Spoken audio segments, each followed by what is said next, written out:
आज हम जानेंगे कि सत्ता को कैसे बांटना चाहिए ताकि देश में सब खुश रहें। दो देश, बेल्जियम और श्रीलंका, दोनों ने अलग-अलग रास्ते चुने। एक ने समझदारी दिखाई और दूसरे ने गलती की। बच्चों, पहले चलते हैं यूरोप के छोटे से देश बेल्जियम में। यहाँ की आबादी सिर्फ 1 करोड़ थी, लेकिन भाषा और समुदाय कई थे। सर, कौन-कौन से लोग थे वहाँ?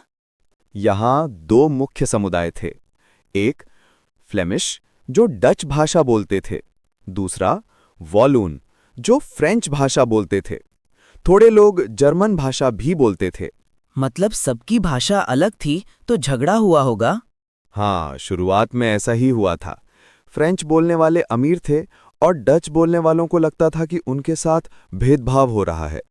लेकिन फिर बेल्जियम ने बहुत समझदारी दिखाई।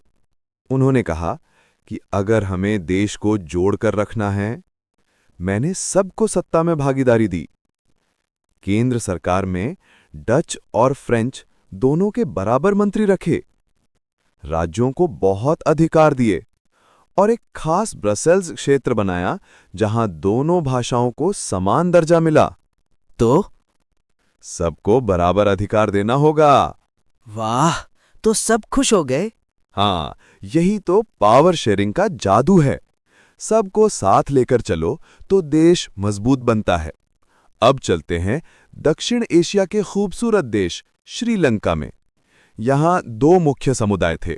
एक सिंघल, जो लगभग 74% लोग थे, और तमिल, जो लगभग 18% लोग थे। तो सर, यहाँ क्या हुआ? यहाँ सरकार ने गलती कर दी। उन्होंने 1956 में सिंघल को ही एकमात्र आधिकारिक भाषा बना दिया।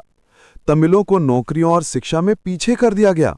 मतलब तमिल लोग नाराज हो गए? हाँ, बिल्कुल। उन्होंने मांग की कि हमें भी बराबर का हक मिले, लेकिन सरकार ने नहीं सुना। धीरे धीरे वहां गृह युद्ध छिड़ गया, जो कई साल चला।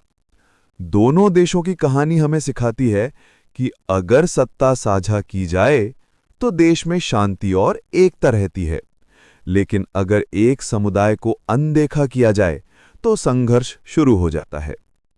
बच्चों, लोकतंत्र का मतलब सिर्फ चुनाव नहीं, बल्कि हर नागरिक को सम्मान और अधिकार देना भी है।